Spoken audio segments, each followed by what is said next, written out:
Here's a shocking statistic: only 10% of the world's millionaires are women. And money, by and large, means power in society, whether we like it or not. With such a disparity, women are less able to exert influence that could lead to real equality. In this book, you'll learn how to cast off that imposter syndrome and ask for what you're owed. Because becoming a wealthy woman isn't just good for you, it's also good for everyone else. One of the most common stories women tell themselves is that they need to work really hard in order to make a lot of money. If you do this, maybe it's because you watched your parents work long hours and overtime and yet still struggle to make ends meet. Maybe, as they worked themselves ragged, you felt neglected and decided that, unlike them, you'd rather have time for your family and friends. Well, luckily for you, working yourself to death isn't necessary if you want to build wealth.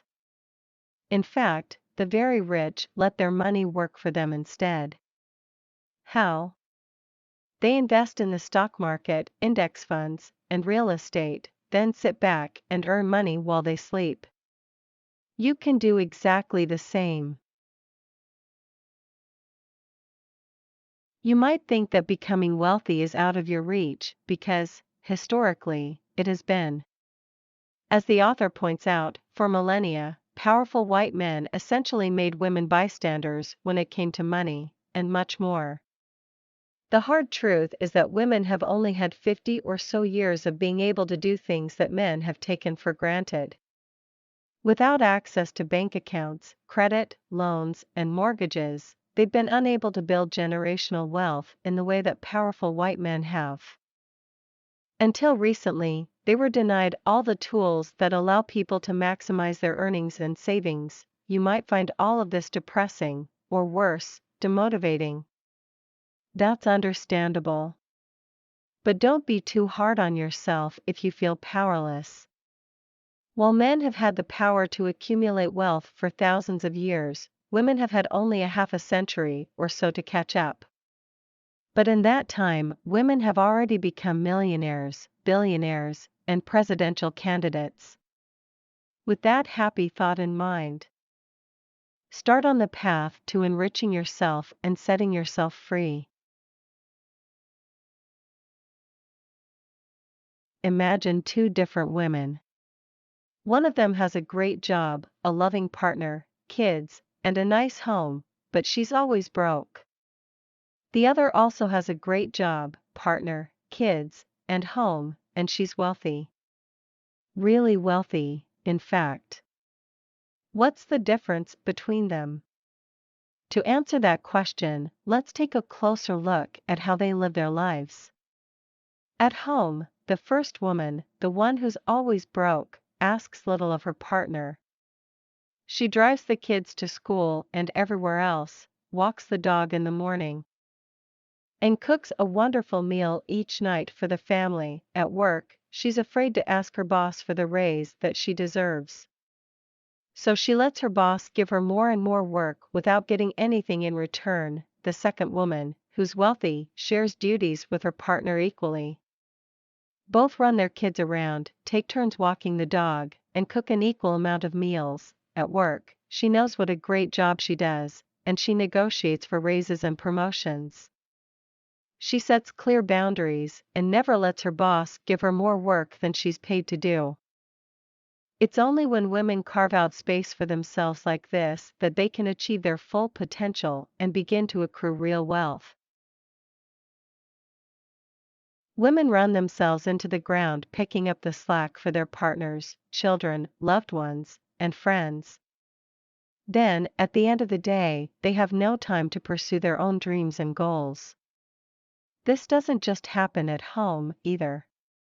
In the workplace, it's often assumed that women will be the ones that provide all the emotional support, give up their free time, and arrange celebrations for any office birthdays and special occasions. It's a raw deal. To guard against this, you need to set clear boundaries. Your success or failure is largely determined by the people you spend your time with. as Dr. David McClelland, the Harvard social psychologist, notes, 95% of your success or failure in life is determined by the people with whom you habitually associate. 95%. Even if you did very little, if you hung around with wealthy people, you'd likely become wealthier just through osmosis, so choose your friends carefully if you're intent on improving your chances at wealth. Being part of a successful network means that you'll have access to information you can't get through a Google search. This is where the best investment tips, sharpest business knowledge, and most useful personal philosophies are shared.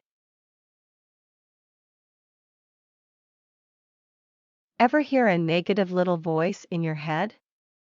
Maybe it says something like, "You're not smart enough for this. You're not decisive enough for that. You don't have the faintest idea what you're doing." That little voice is called imposter syndrome. And, sadly, it afflicts many professional women. One of its consequences is that women often seriously undercharge for their time and labor. If you don't believe in yourself, you're likely to sell yourself short when it comes to sending off that invoice or asking for a raise. That's something you need to change. Let's take copywriting as an example. Imagine that you're hired to write 10 newsletters for a company, and you quote a fee of $1,000. However, your newsletters bring in $300,000 of new business for your client. That $1,000 suddenly seems far too low. In fact, you should be charging 10% of the total result of your labor. So that $1,000 should actually be $30,000.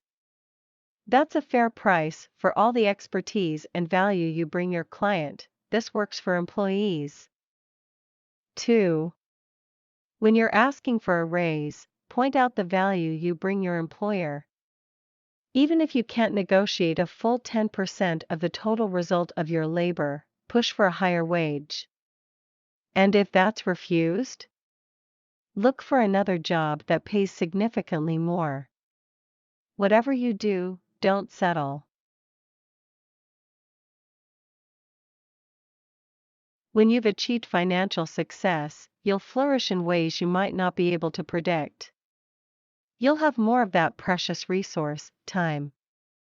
So you'll be able to spend more time with the people you love, doing the things you love. You'll be able to own the house you've been scrimping for, afford decent healthcare, and make sure your family is secure, but that isn't all. When women become wealthy, it tends to benefit the whole world. Thank you for watching. Please subscribe and stay tuned for more book discussions.